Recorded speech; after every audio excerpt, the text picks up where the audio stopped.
Good evening. My name is Dr. Lawrence Willis. I'll be representing the consulting group that consists of myself, Mr. Barrett, Mr. Hayes, and Ms. Lewis, and we'll be presenting about Apple Inc.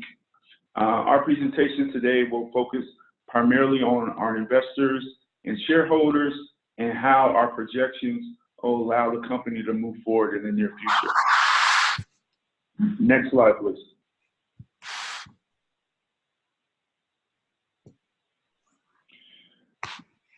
So in discussing projections, we have to make sure that we take into account forward-looking statements.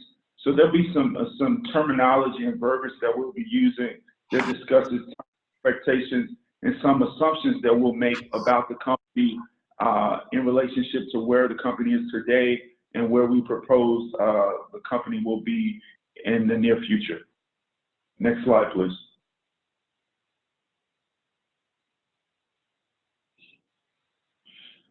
So our agenda today will include an executive summary, a company overview. We'll take a deep dive into Apple Inc., primarily looking at iTunes as well as Apple Music, and we'll do a financial analysis, which will include a capital structure discussion and our conclusions and recommendations as a group. Next slide, please.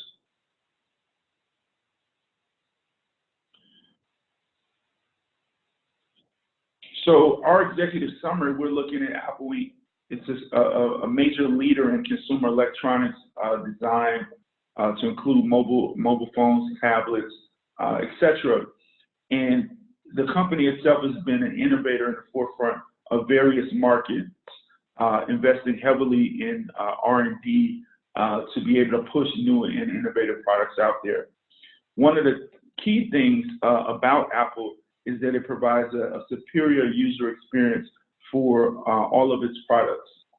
The other unique caveat about Apple is that its products are intertwined in an Apple ecosystem. So that creates a true value structure for Apple consumers. And as Apple products continue to mature, the expectation is that future states, new products and services will continue to be fortified based on that unique ecosystem. And this will include things such as the Apple Watch. And as we discussed today, Apple Music, which will continue to drive incremental revenue growth and continue to push the company forward. Specifically to Apple Music, we want to keep in mind that the marketplace continues to change. The consumers' needs and trends continue to change. So there's a unique shift has continued from downloaded music to streaming music and being able to stream content. And so Apple Music and Apple itself moving into that arena will continue to help the company again in terms of growth. Remaining an innovator, we expect the future to remain bright for Apple, and we offer a buy rating as part of our recommendation. That concludes my portion of the presentation, and I would like to introduce Ms. Lewis now for her portion. Thank you.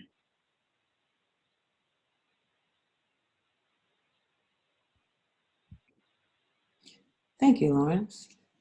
So just a broad overview. Apple Inc. is a multinational corporation that designs, manufactures, and markets personal computer software, electronics, and a world of other devices. They also offer platforms to stream music and video content.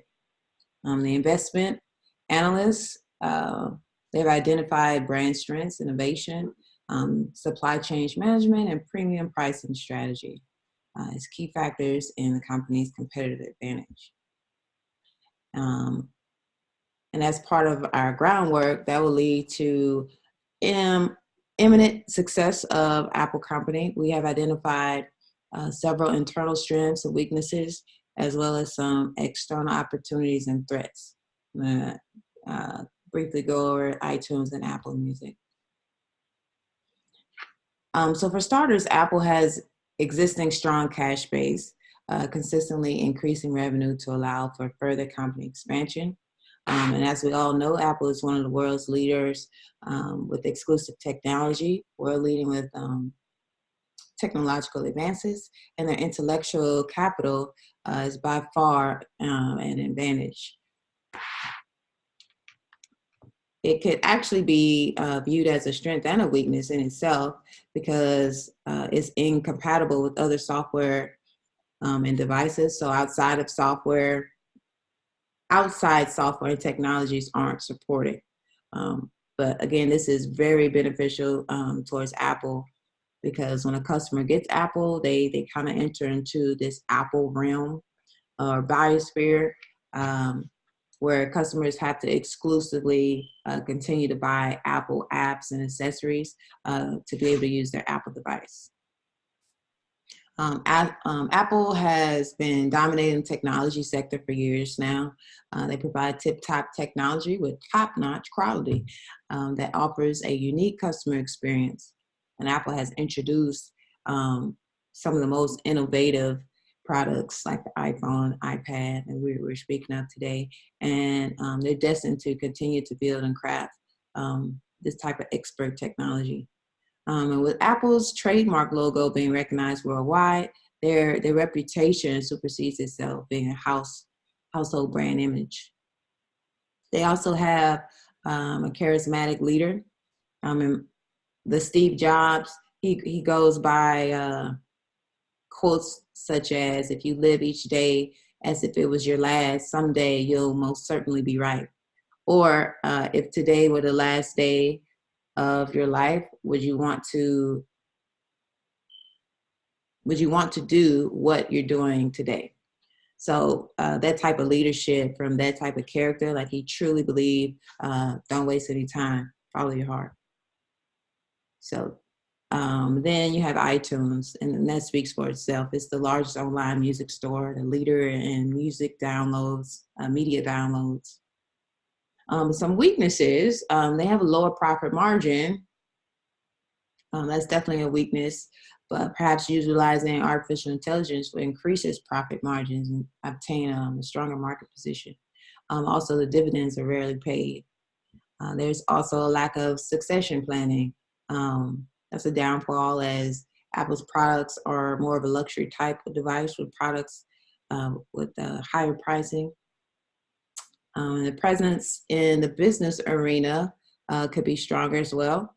There's been significant change in the market penetration by other brands, especially with smartphones.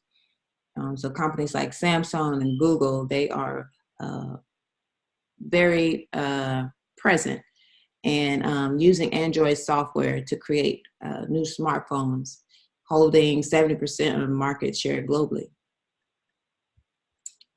Go to the next slide.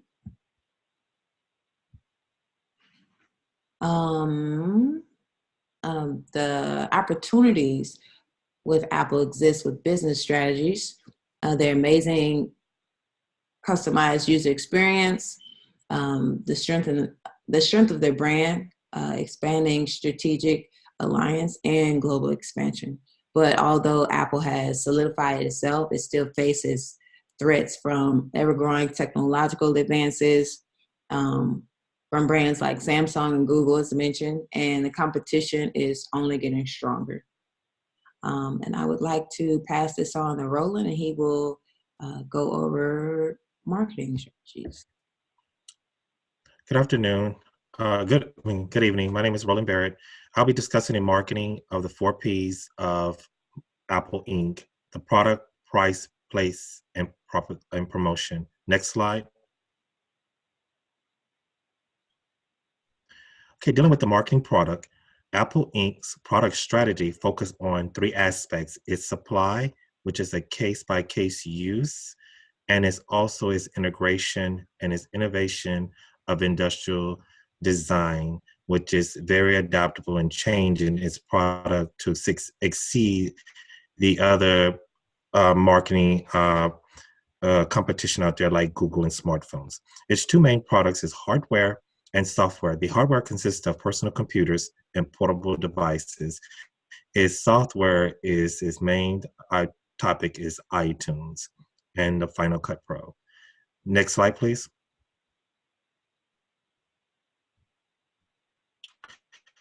And its marketing price is based on three values, which is the pricing model of itself, and the pricing for iTunes, and the fixed pricing overall. And one of Steve Jobs' quote, "We don't know how to make a $500 computer that's not a piece of junk. So what they do sell is at top notch." Next slide, please. Its marketing place is focused on distribution and distributional channels. The distribution is focused on Salesforce and third-party wholesalers. And also the distribution channels is focused on resellers, large distribution, online stores, and also no outside franchise. Next slide, please. And its promotional aspect of techniques focus on the test drive at Mac of 1983, the iPods at a contemporary art, and its celebrity involvement. Next slide, please. Its significance to leadership. It has a discovery of unlimited resources that they do reach out to find to make the company successful in its competitive advantage out there with the other marketers force, like I say, Google and smartphones and different things like that in Microsoft. It's also focused on its dedicated and loyal to its consumer base, and its higher profit margin, and its new source that it seeks is very sustainable to its competitive advantage out there in the market value. Next slide, please.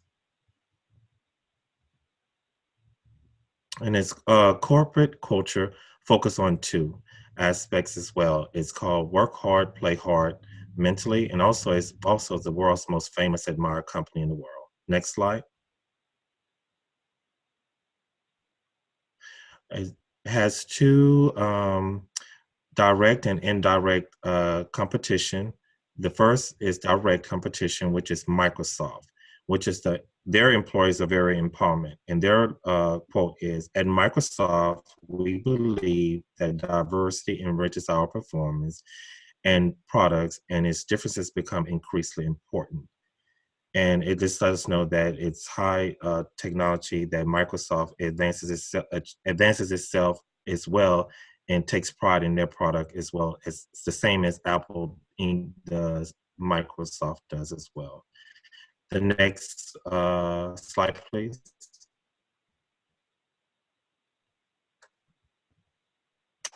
It's indirect competition. It's products that provides an alternative to choose over Apple products. And some people, like I said, the three that's out there is video games, television, and DVDs. Next slide, please. Okay, its operation. Its corporation headquarters is located in Cupertino, California, and most of the products are manufactured in China, and there's more than 200 stores worldwide of Apple stores in America. Next slide, please.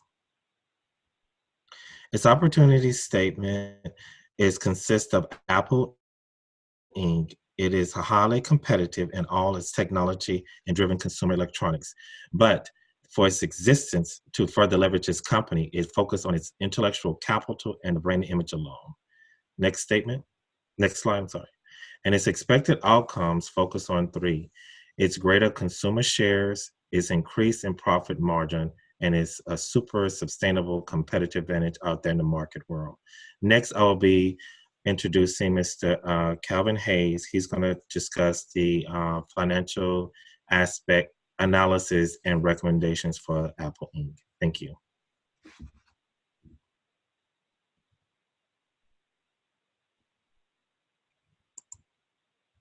Thank you, Roland. A lot of good information. Now I am going to take a few minutes to discuss our financial analysis and recommendation. But before I do that, I'd like to recap a few attributes as a foundation to our recommendation. First off, Apple is at the forefront of innovation in each of the markets that it competes in, and that's based on its consistent investment in strategic research and development.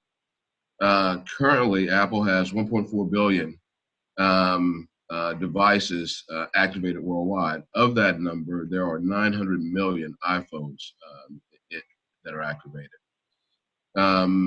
Historically, 65% of the company's revenue has been generated based on iPhone sales. And so that is why we believe that there is a unique opportunity to leverage a large, captive, and loyal iPhone universe to launch